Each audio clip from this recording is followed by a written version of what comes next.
Ladies and gentlemen, welcome to the Source Material Comics Podcast. This evening, we are going to be celebrating the life of one Stan Lee. What we have planned to do this evening is we're going to be discussing some Stan Lee written Marvel material, and then a little bit of a bonus surprise here at the end. We'll talk about that as we get to it. But I think this is also, we're going to use this as Superblog team-up material, right, Evan? That is correct. Okay. We should be putting this out on or about what would have been Stan the Man Lee's 100th birthday. 100th birthday. Wow. They don't call him Stan the Man for nothing. This is a guy that is synonymous with Marvel Comics. We are going to discuss three stories that were written. All three of these were written in the 60s, right? Yeah, very early on in the so-called Marvel age of comics.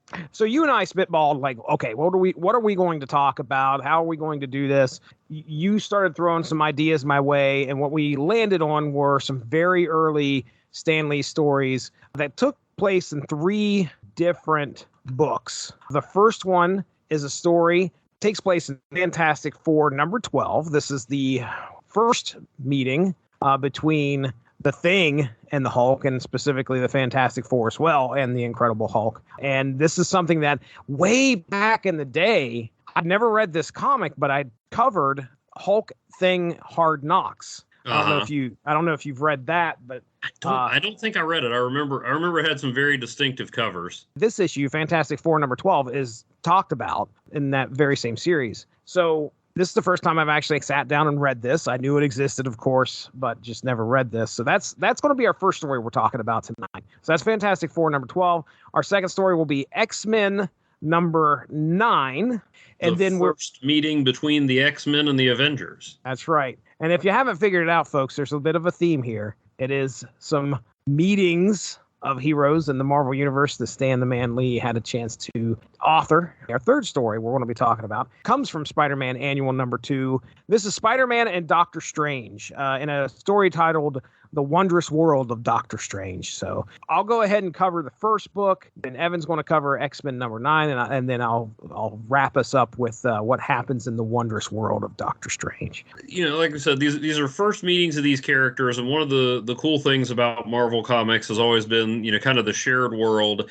And these are all characters that, well, with the exception of Captain America, they're all characters that Stan Lee co-created. You know, he absolutely could not have done any of this without guys like Jack Kirby and Steve Ditko. And I think that's sometimes why Stan gets a bad rap, is that people tend to think the artists get downplayed. And I mean, I've known ever since I was a kid reading comics, you don't have comics without the art. So right. This was a collaborative effort, but Stan was just, I mean, he was a legendary figure. He was comics to a lot of people. If I can go on a mild tangent, please. I went to Chicago Comic Con in 1998. It was a graduation present from my mom.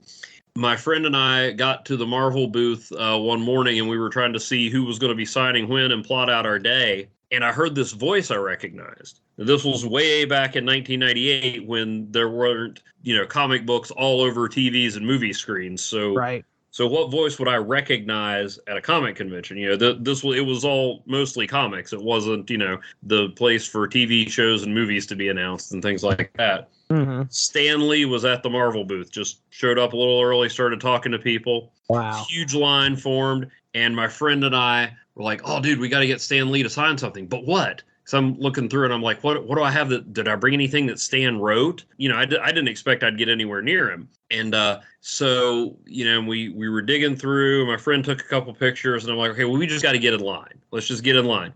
So we go over, they pulled the rope. We were the first people cut from the line. Oh. And hours later, like 3 hours before he was supposed to sign, the line was already around the building. Oh my God. So we just kind of threw up our hands. But at some point, I realized that most of the comics I had with me were Marvel comics. And Jesse, what did every Marvel comic for decades say on its title page? Presented by Stan Lee.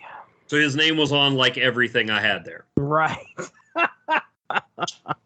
Yeah, you can get this signed. It'd be okay.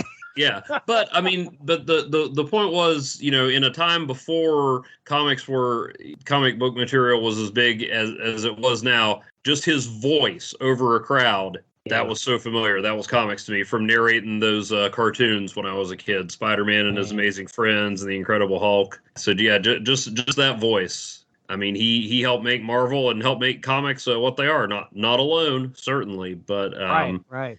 Can't overstate what he means to comics. Right, man. Stan Lee was this mythical figure that was on every single Marvel comic. When you were looking at it, it wasn't hard to find his name being, right there, front and center, as soon as you opened up that comic book. This is going to be a fun show. We're going to have the opportunity to talk about some of the silly stuff that happened in the 60s, and definitely because I have a few notes, but also see the early days of some of these characters. This is an era that doesn't get really much of a spotlight shown here on the Source Material podcast. This may actually be some of the oldest comics I've covered. I've covered some stuff in the 70s. I don't think I've gone back to the 60s on here. So this may be a first for us too. So All right. You ready? Yes, sir. Let's head into it here. All right. So Fantastic Four number 12 went to Mike's Amazing World of Comics, see what kind of info we could pop up here. Cover dated March of 1963, on sale date December 10th, 1962, 60 years ago. Almost very close. We're about 2 weeks from 60 years ago to the day that this thing was on the shelf. The title is Fantastic Four, but the title of the story is The Incredible Hulk, apparently, according to Mike's Amazing World of Comics. Written by Stan Lee, penciled by Jack Kirby, inked by Dick Ayers, and lettered by Artie Simek. Now, this thing is divided up into maybe it's four parts. I want to do my best quick synopsis here as best as I can. So just kind of bear with me, and then we'll kind of get into some of the particulars here. So our first part opens up with Ben and Alicia coming out of Ben, by the way, who is, full thing at this point. He is the Thing, the ever-loving blue-eyed Thing, walking out of this classic musical concert that they had just experienced, and they run into a group of infantrymen who mistake the Thing for the Incredible Hulk and attack him. But once cooler heads prevail, they realize there's been a mistake made. Thing heads back to the Baxter building, only to find out that General Thunderbolt Ross is arriving soon to enlist the Fantastic Four's help. Ross explains that the Hulk has been responsible for the destruction of some high-end military weaponry, and he needs their assistance to capture and destroy him. In our second part, General Ross gets a ride in the newly revamped Fantastic Car. The Fantastic Four bring him back to the Army's base of operations, where they meet with the team, helping them capture the Hulk. One member of that team is Dr. Bruce Banner. He believes that the Hulk is not responsible for the recent destruction, as the weaponry has been demolished from the inside out, not the outside in. Banner has coined this potential saboteur as the Wrecker. Now, in our third part, the Thing busts into the conference room. So he's sitting out cooling his heels while these guys are talking. He's had enough of sitting there and trying to be patient. Busts into the conference room. Reed has to try and calm things down, as Ben is not helping matters much with his attitude. It gets worse when General Ross accuses the Thing of being scared of the Hulk, which in turn enrages Ben so much he tears Ross's collection of phone books in half. His phone books, folks. During Ben's outburst, one member of the team, Carl Court, ends up losing his wallet, which ends up in the hands of Rick Jones. Planning to return it to him, Rick opens the wallet to find Carl is a card-carrying communist. Before he can get this information to the Hulk, Carl takes Rick hostage. In our fourth and final part, waiting for the Wrecker's next move, the Fantastic Four kill some time working on a rocket sled the military was preparing for some tests. Reed now has it ready to go, and Ben hops in and accelerates to an insane speed, only to find the tracks at the end have once again been sabotaged by the Wrecker. Thinking quickly, the Human Torch flies into action, grabbing Thing as he is in the air. Banner arrives and pleads for them to help find the Wrecker, as he thinks he has Rick Jones as a hostage. No one believes him, so Banner retreats to look over the ransom note he found, telling the Hulk to get rid of the Fantastic Four, or Rick will never be seen again. Now Banner feels there is no choice but to use a gamma ray device to once again turn into the Hulk. Tracking the Wrecker to the tunnels beneath the desert, Hulk and the Fantastic Four end up finding each other. The Fantastic Four attempt to capture him, but 3 of the 4 are leveled when Hulk unleashes a massive thunderclap, leaving the Thing and the Hulk to square off. However, during the tussle, the Hulk is hit in the head with a ray from one of Wrecker's robots, knocking him out. The Thing turns his attention to this new threat. He dismantles the machine. They find Carl Court and rescue Rick Jones. As the Hulk awakens, he leaves the scene before he's found, and the Fantastic Four are honored in a ceremony by the military, and the Hulk wonders when he will run into them again. So there you go. That is Fantastic Four number 12. Man, oh man. So I'm going to start things out here. And the Thing, okay? Just a bit of a hothead. Just a bit. I'm used to reading the Thing in the 80s and the 90s, and they're obviously recently where you and I have covered some Fantastic Four and the Thing comics as well. He's mellowed a little. Yes, he definitely has. We start out, it's like, I don't know, second page, some guy is like, hey, look at those infantrymen, and points to the infantrymen over Ben's shoulder, and Ben grabs this guy and like, hey, stop pointing, or you just about poked me. I'm like, you're made of rock, dude. But anyway, he picks this guy up and holds him up in the air. I'm like, my goodness, Ben, chill out, dude. It's all right. But of course, that's what gets the infantry is attention. But yeah, he's definitely a little hothead. What do you think of Stan Lee writing Thing here?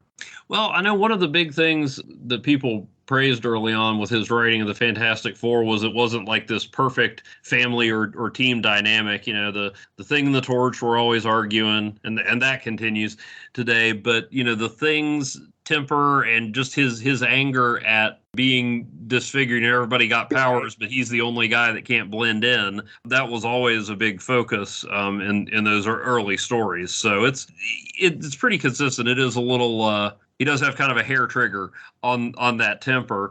It's neat the way they write him with such a sense of humor, and he's got this confidence, and yet he's also really self-conscious about his appearance and about being thought of as nothing more than a monster. So he's not this one-dimensional character.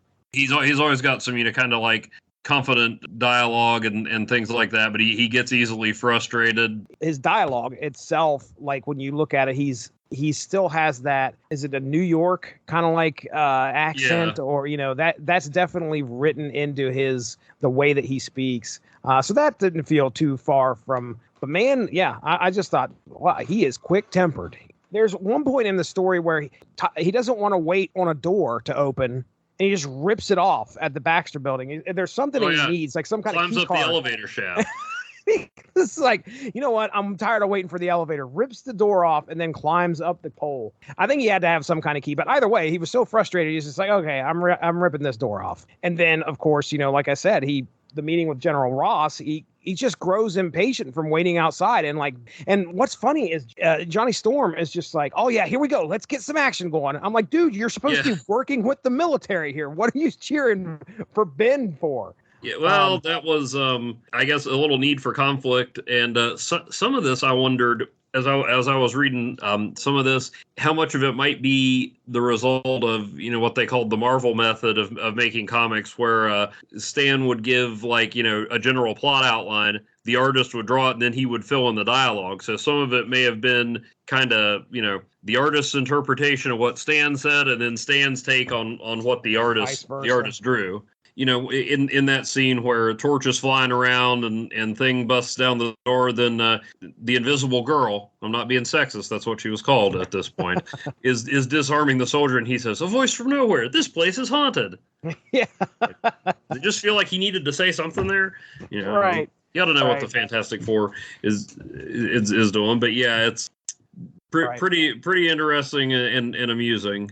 It's, what's great about this is this company at this time, these titles at this time are so new. I mean, if this is I don't even know if this was a monthly schedule back then. I assume that's what they were trying for. But I mean, we're 1 year into the Fantastic Four at this point. Oh, yeah. So just to think about how new these ideas are that they're coming up with, and the leaps and bounds that happen in the next 60 years in writing and telling these stories. It's great to see where it all started and how, what it was all like. They had just gone monthly at this point. It was bi-monthly for a while. I'm looking Oh, it up okay. on Marvel Unlimited. And then September of 1962 with issue 6. Well, issue 7 in October, they went monthly. Okay. So my next note is Sue was so scared of just a presentation of the Hulk that she invisibled herself. and that is weird when you think of the Invisible Woman now. As I mean, everybody, even Doctor Doom, pretty much says she's the most powerful member of the Fantastic Four, the most dangerous one. Right. Right. Because all the stuff she can do. I mean, at this point, I think she was just turning invisible. There were no force fields or anything like that. Once you stop looking at her as the way she is now, I thought that was kind of cool. Just a nice moment. Like, oh yeah, the Hulk's, the Fantastic Four is still pretty new at this, and the Hulk's so disturbing that it actually frightens her. Right. Right. And it gives a chance. I noticed in some of these there were a lot of little moments where it was like, hey, we're going to go ahead and remind you what this character's powers are, Yeah. And so, we've seen the Thing fight people, tear up stuff. We've seen Mr. Fantastic stretch. Oh, she turns invisible. Here's an example. That has one of my favorite poorly aged comic lines in that sequence where they start talking about how each of them would defeat the Hulk individually, and you get the Thing telling how he would do it, and the Torch, and Mr. Fantastic. And then we go to Sue. She says, looks as though I'll just be going along for the ride. I'm not sure how I can help. Oh. And Thunderbolt Ross, progressive... in the Battle of the Sexes, says, "Harumph, Miss Storm, a pretty young lady can always be of help just by keeping the men's morale up." And just as you're rolling your eyes, in comes her future husband, Mr. Fantastic. Well, that's just the way we feel about Sue, General. Stan Lee writing women in the 60s. I mean, this is the 60s. I'm not going into this thinking, oh, what in the world? Yeah, how it's could not they like not? Stan Lee's this horrible sexist, outlier. Right, and I mean, we do see Sue do some stuff with her invisibility power in this issue. She does do more than just stand around and keep everybody's morale up. That's right. My next note is that a flame lasso does, I wouldn't think, work like that. You can't just pick up a wallet and not expect to incinerate it immediately with a flame lasso there, Johnny Storm. So, Jesse, have you ever used a flame lasso to pick up a wallet? Have you ever tried it? Here's the thing. Stupid me. Wait till we get to the rocket sled, because I've got math. All right, just be ready. Oh man. But no, I was sitting there. I'm like, okay, is there a possible way? Like, I guess there's a possible way. Like, you could use the heat to like raise it up somehow and create some kind of like weird wind. Either way, no, I haven't. So there you go. I think Stan had a habit of just taking things that sounded cool. Like, I wish I had looked this up, but I think he explained once that he just kind of like heard of gamma rays. Oh, really? He didn't really know anything about them, and was like, oh, that sounds good. Let's make that what gives the Hulk his power. And I know a lot of times with Iron Man, he'll mention his transistor-powered suit as if that explains how Iron Man can do all the things he can do. So he was just like, yep, flame lasso. Works for me. In that sequence before they go out to the desert to look for the Hulk, I don't know if the term meta had been used very much back then, but there were some meta moments, like when they show Thunderbolt Ross the Fantastic Car, and they said, well, yeah, some of our fans wrote in and said it looked like a flying bathtub. Yes. Are they actually addressing legitimate fan concerns with the Fantastic Car? And I bet you they were. I think they were. I remember that. Before I ever read this entire issue, I had a comic, Marvel Saga number 7, or maybe it was number 8. Anyway, issue of Marvel Saga that like reprinted early stories and kind of fit them all together, and so it had panels from some of these early comics, and this was one of them. So even though it was a while before I read this actual issue, some of these panels are like burned into my brain for 30 some years, and that talking about the Fantastic Car as a flying bathtub was one of them. And then even when they fly to the west, it says, the exact flying time was withheld at the request of Reed Richards, because it made some mention of, it's top secret. We don't want to let people know exactly how fast this thing can go. Right. And it was just fun little notes like that. I don't know if that was par for the course in comics. It's something that feels kind of modern with all the, winking inside jokes and meta stuff we have now, but it feels kind of modern and novel even 60 years later. Thing straps himself into the rocket sled. Now, I guess we got to get from point A to point B here, which, this felt like, I don't know why they decided to put this in here, but all right. I mean, I guess they had to. One more thing for the record of wreck. Yeah. Thing gets in this rocket sled, and he's going really, really fast after they activate it, and he's up to 50 Gs, according to one guy. So there's a guy who's sitting there monitoring it and says that the thing is up to 50 Gs. Normally, that would flatten a human being, according to that person. He is able to withstand the Gs, and it even looks like he's whistling. So here we go. All right, you ready? All right. Okay. How fast is G-force in miles per hour? This is the answer. I hope that's a rhetorical question because I did not study for this. I have the answers. Okay. So normal humans can withstand, according to what I've read, normal humans can withstand no more than 9 Gs. Even that for only a few seconds. 1 G-force is equivalent to 22 miles per hour. Ben is up to 50 Gs, which means he's going 1,100 miles per hour. Now, the speed of sound is 760 miles per hour, and I don't think the thing can hear himself whistle. But he's trying. Anyway, that was all I had really for that.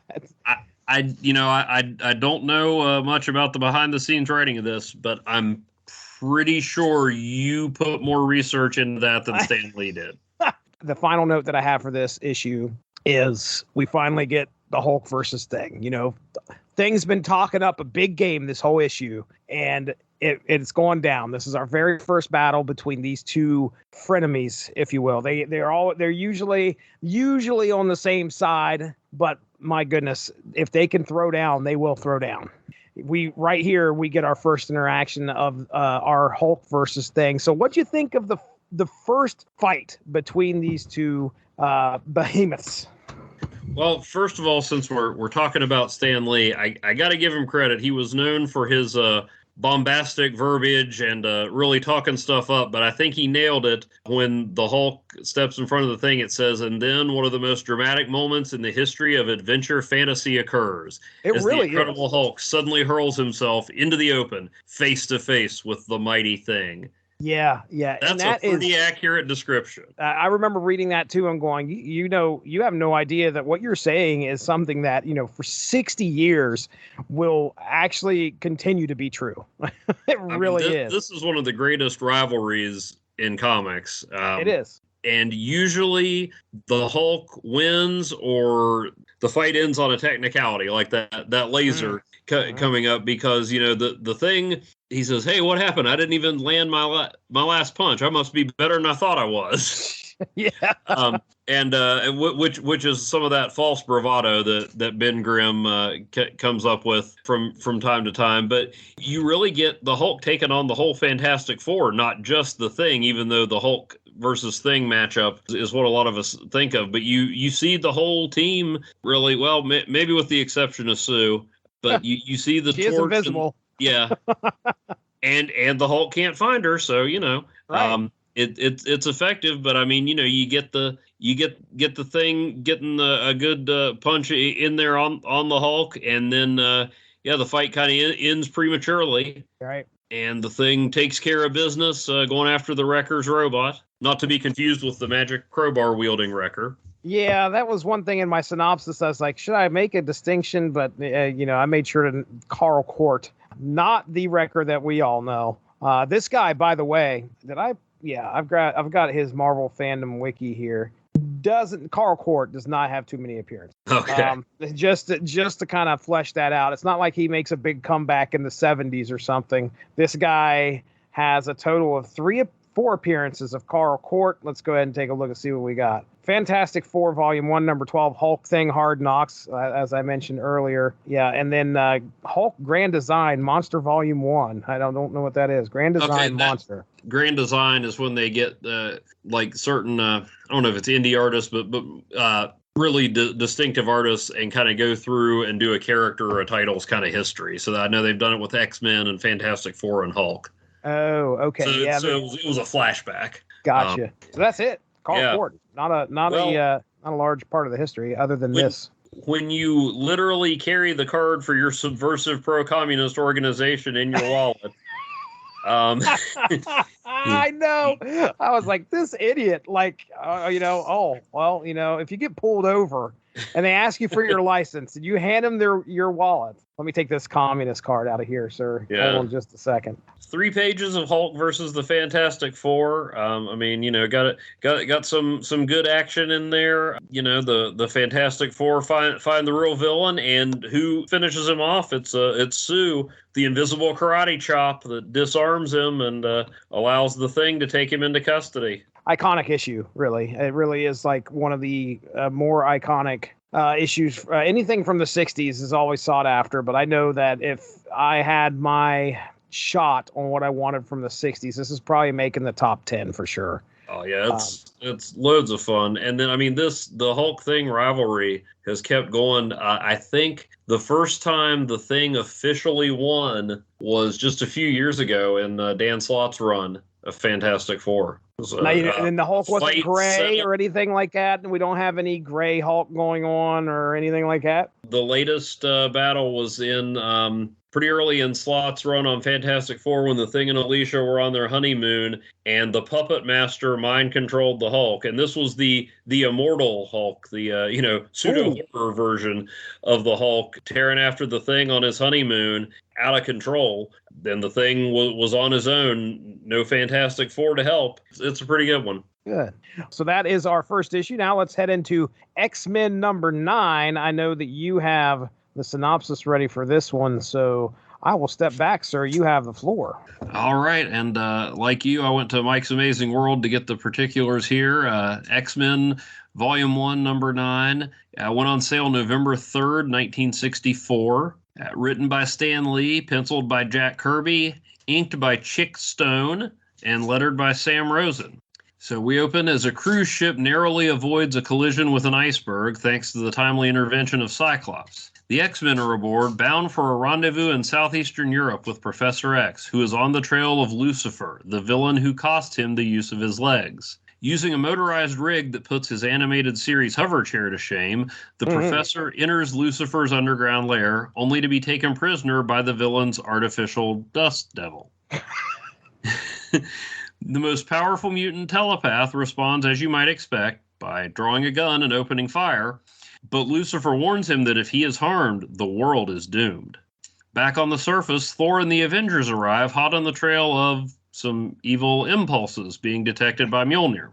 They try to warn an American sightseer away from what could be a dangerous area, but frighten the poor guy so much that he drives off, babbling about flying creatures and giants, just where the X-Men can hear him. While they go to investigate, Lucifer explains to Professor X that he's got a bomb powerful enough to blow up a continent, and it will detonate if his heart stops. The professor is able to warn the X-Men before Lucifer blasts them with an ionic ray, but he doesn't have time to explain the full situation. As the Avengers arrive looking to stop whatever evil threat is lurking, rather permanently, Xavier warns his charges that Lucifer must not be harmed. This leads to that time-honored comic book tradition of heroes meeting for the first time and fighting.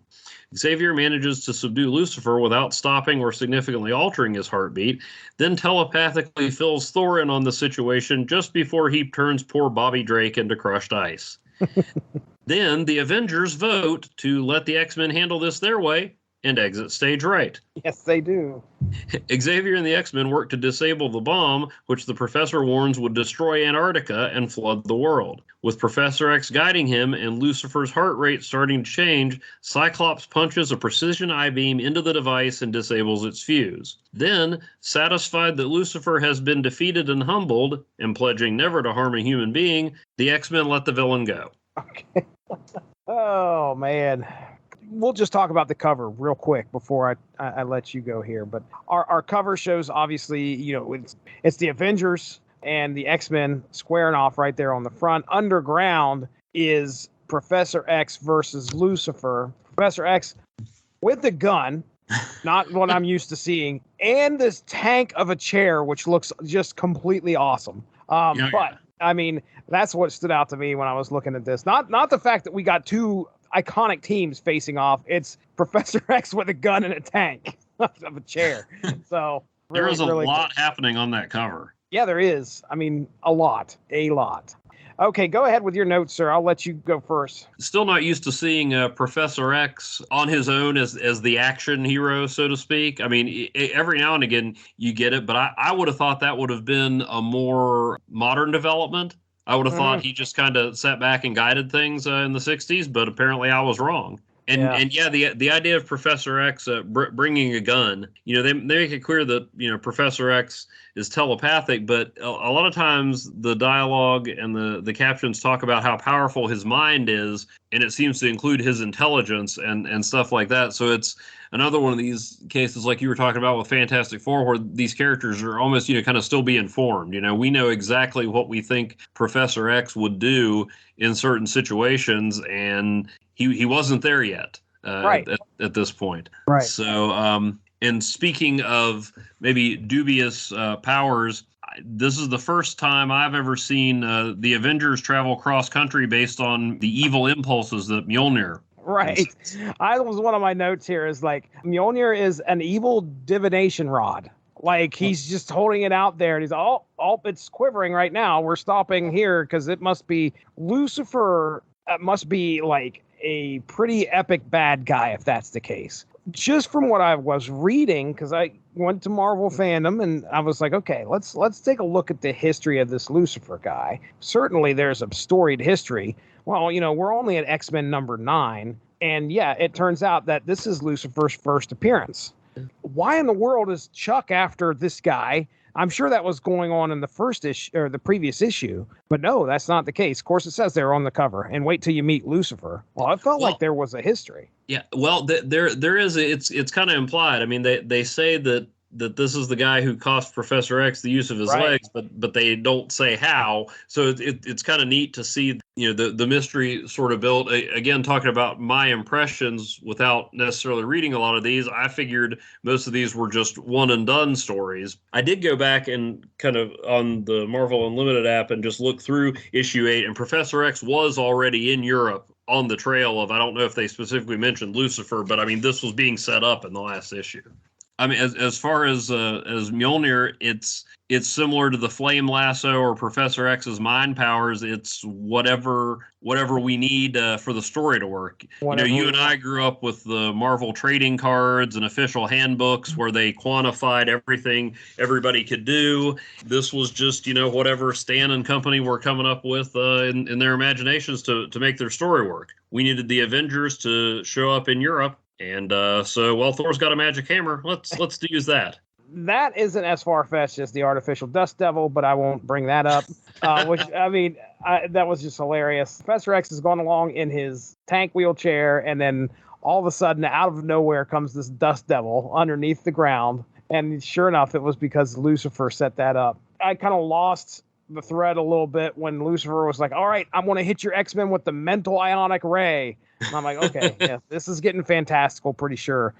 This is out there. But yeah, you're right. We get the typical hero versus hero fight before. Well, these guys don't even team up, which is interesting. Thor's like, okay, guys, let's vote. And then Cap's like, it's got to be unanimous. We don't let the X-Men go and find out what's going on with Lucifer. And the X-Men are like, we want to do it ourselves, which I understand. They're a young team. They want to probably prove themselves. They don't need anybody's help. Regardless, you'd think, hey, it's the Avengers. Why don't you guys come and help us take this guy down? I don't understand why they decided they didn't want their help, unless they were just that jaded by the fact that they, of course, had to run in and start battling them. But put my money on the Avengers at this point. This battle would have went down and went the distance. My money would have been on the Avengers easy. I did like the touch at one point where it was Hank, Giant Man, versus Hank. Yeah. McCoy. So I just figured that out. So we had the battle of the Hanks.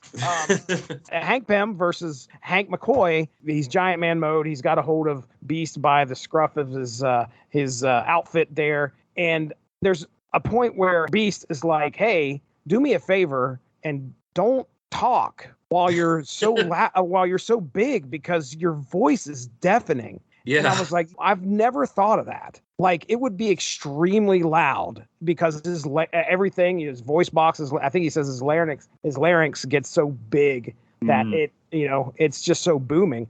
So that leads into a great page where it's about 2/3 of the page is Kirby just drawing the teams fighting. Not much in the background, but it's just this real busy scene. But you see them all kind of interacting, and it's not just a clean one-on-one fight. You've got Iron Man lining up to take a shot at Iceman while he's trying to take out Giant Man, while Beast is dodging him.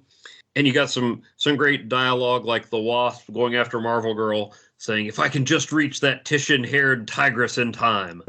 Yeah.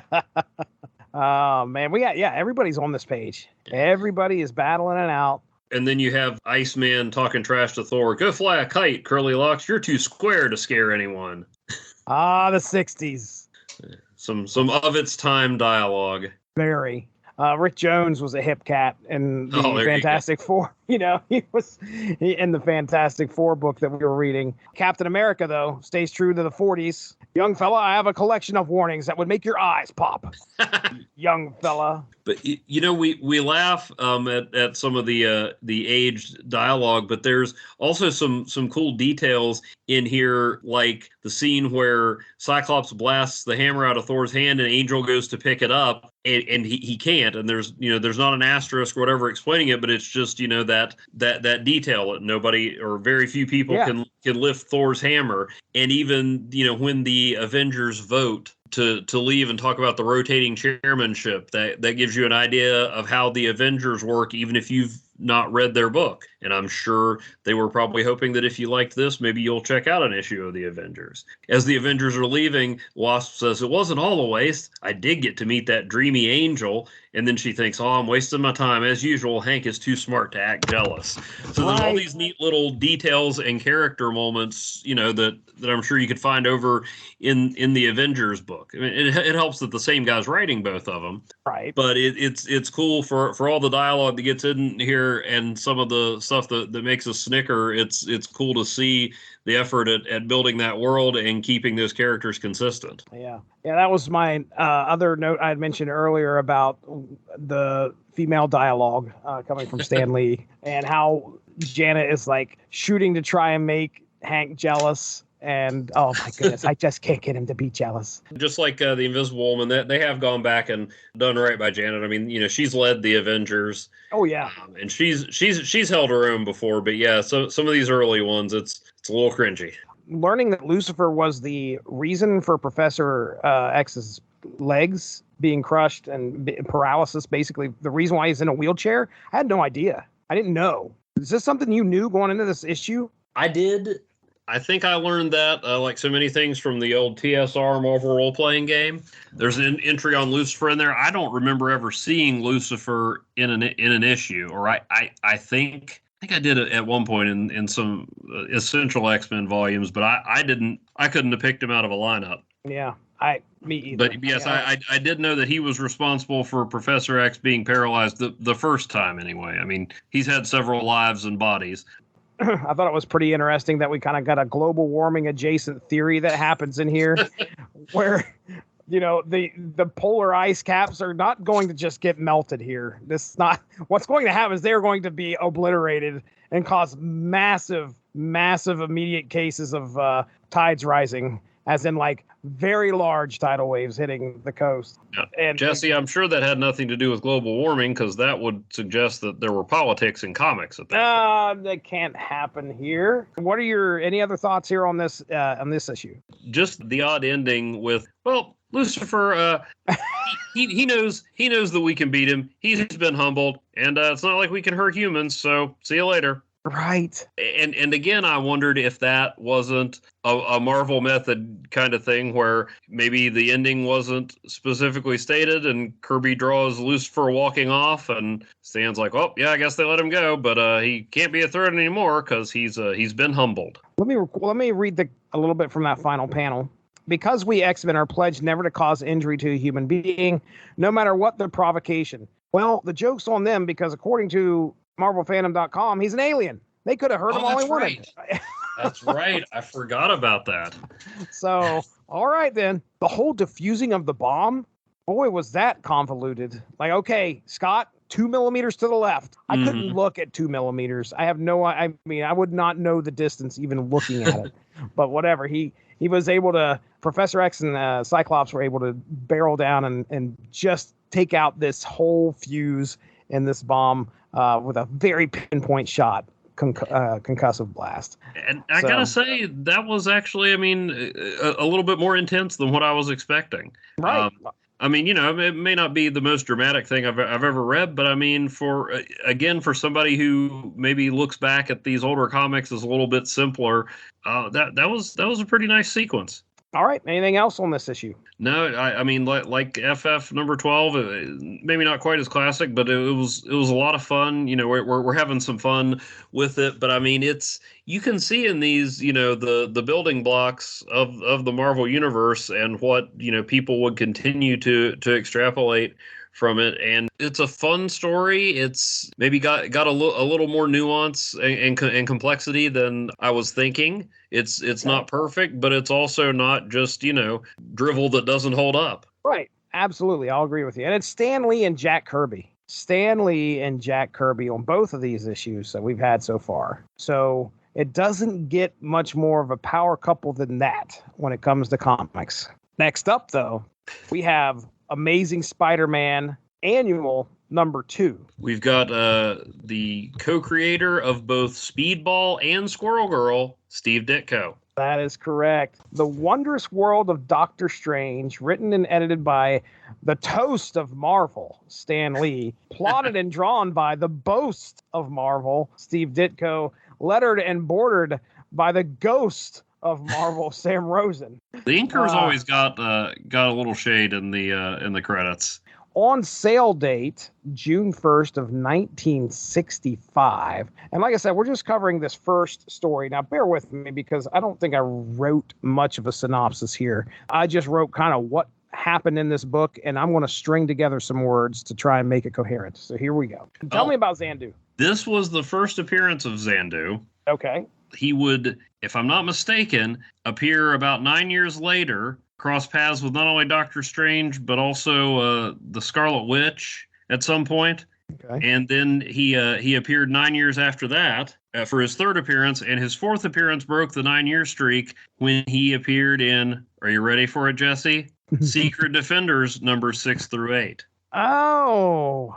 In which he took on Spider-Man, Doctor Strange, and the Scarlet Witch, all of whom had fought him before, and Captain America, who Doctor Strange didn't draw out of his Magic Tarot card deck, so he said couldn't come along with them. I know it's not plug time, but if you want to find out more about those issues, you can check out asterisk51.blogspot.com, where I'm working my way through the entire Secret Defenders series. That is right. That is right. Go check that out. So Xandu here shows up and he recruits a couple thugs from this bar.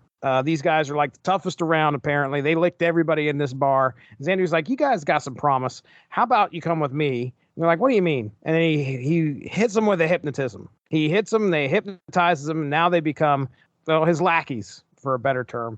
But they're kind of like, they're definitely zoned out. They're pretty powerful guys, but they're also now under his power, can't feel any pain. Now, what's he going to use these guys for? Well, he's going to send them to the Sanctum Sanctorum in order to get the other half of the Wand of Watum that apparently Doctor Strange has in his possession. They show up at the Sanctum Sanctorum, and they're able to beat Doctor Strange.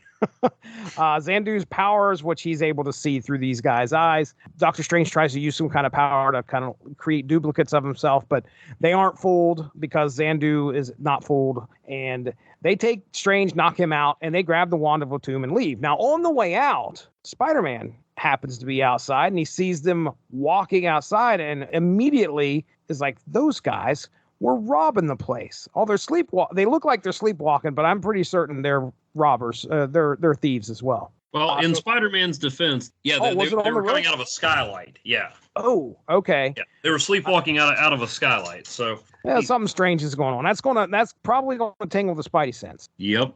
Doesn't show that, but either way, I'm just going to say that that's there. He's Spider-Man. Spider-Man's on top of it.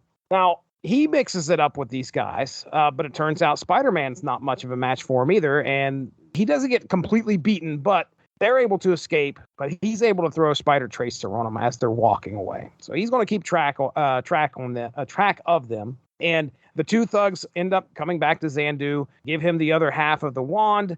and the wand of Watum is finally reunited, giving Xandu this massive power. Now, Spider-Man's tracked these guys to Xandu, shows up, and he gets into it with Xandu, but Xandu's like, nah, how about you go and fight my two minions in a different dimension, and sends all three of them over into this different dimension. But before he gets banished, to put that in quotes, Spider-Man's able to grab the wand with some webbing and pull it in there with him. So now Xandu doesn't have the wand. He's got to figure out a way to bring all three of these guys back in order to get this wand back. In the meantime, Doctor Strange recovers and he tracks Xandu and confronts him while Spidey still has to deal with these two guys in the other dimension, finally reappearing in front of Xandu and Doctor Strange. Xandu is able to grab a hold of the wand, and Strange immediately realizes, I'm outmatched. He leaves his body in his astral form. Spider-Man's still fighting these two thugs throughout this whole issue.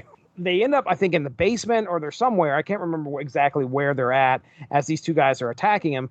Strange is in his astral form. And he's like, I need to put a thought into Spider-Man's head in order for him to beat these guys. And so there's like this electrical wire, this frayed electrical wire that is over on the wall. These two guys close in, and Strange is like, hey, Spider-Man, grab this wire and shock them. Use that electricity to shock these guys, and it should jock them out of Xandu's control. Sure enough, Spider-Man doesn't realize it's Strange. Apparently had this brilliant thought himself, grabs the wire and shocks these guys. And they wake up, so that's good. Spider-Man doesn't have to continue to fight these two guys. Now, both Spider-Man and Doctor Strange turn their attention towards Xandu. Strange returns to his body, joins Spidey against Xandu, and both are able to defeat him. Strange then grabs the wand and drains the wand of its power. Am I right there, Evan? Is that what he did? He totally drained it of its power, so it's not.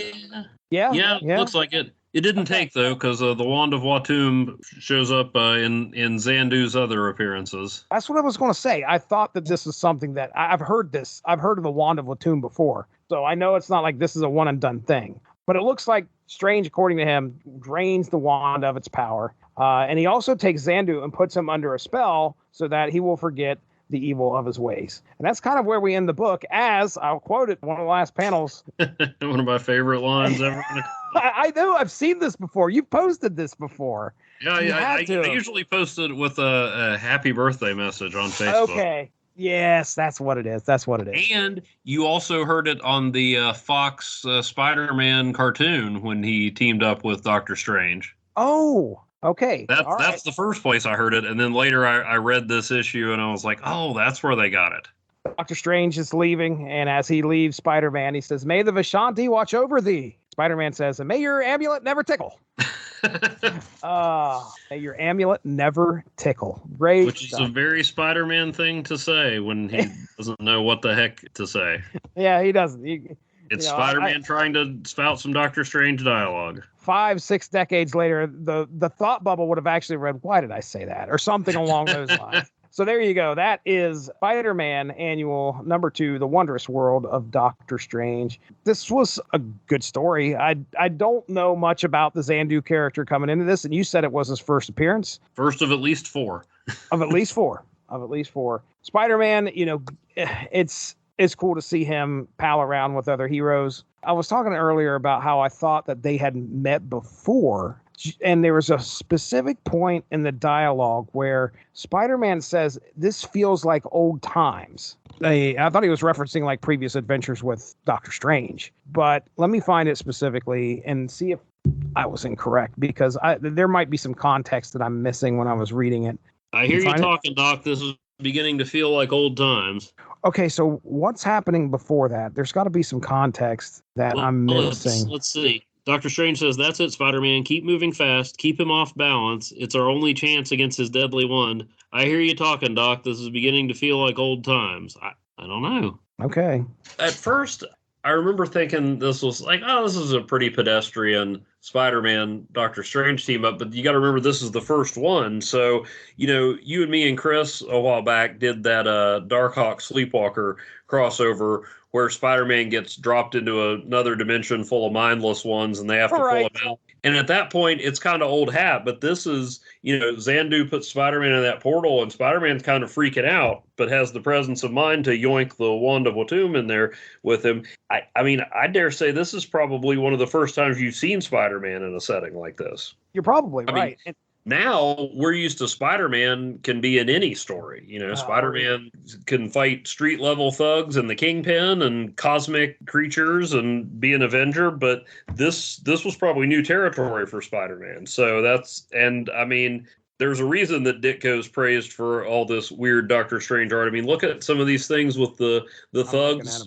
passing through these weird features. Like the guy splashing into some red liquid just floating in the air. I mean, it's pretty wild, the stuff he comes up with here. Right. And putting Spider-Man right in the middle of it. So this was probably one of the first times people had seen Spider-Man in such an outlandish setting. You're right. Steve Ditko, these panels, like it's interesting to think of where your brain is at when you're like, okay, I'm going to do this guy coming out of just like nothing right now. I mean, if you're at one of these panels, it just looks like body parts of these two thugs. There's nothing else there other than an arm and a torso. And maybe they're coming in through the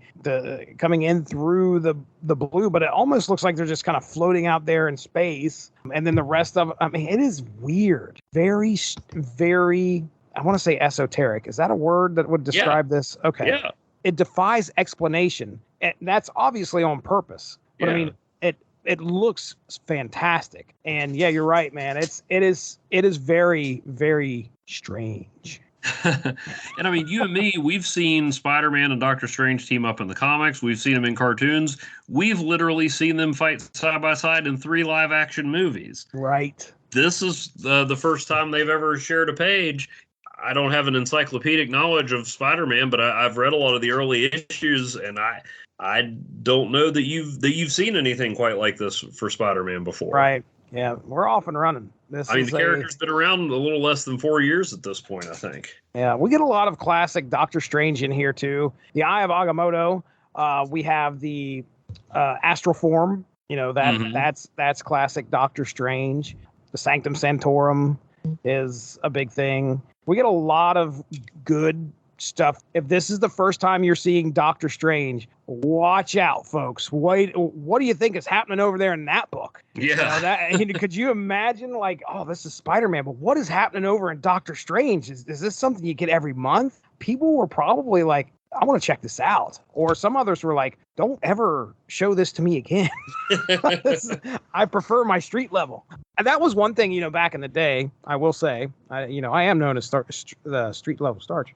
I kind of shied away from books like Doctor Strange because, man, it just did not feel grounded enough for me. And that's not a bad thing. It's just one of those personal preference things. Yeah.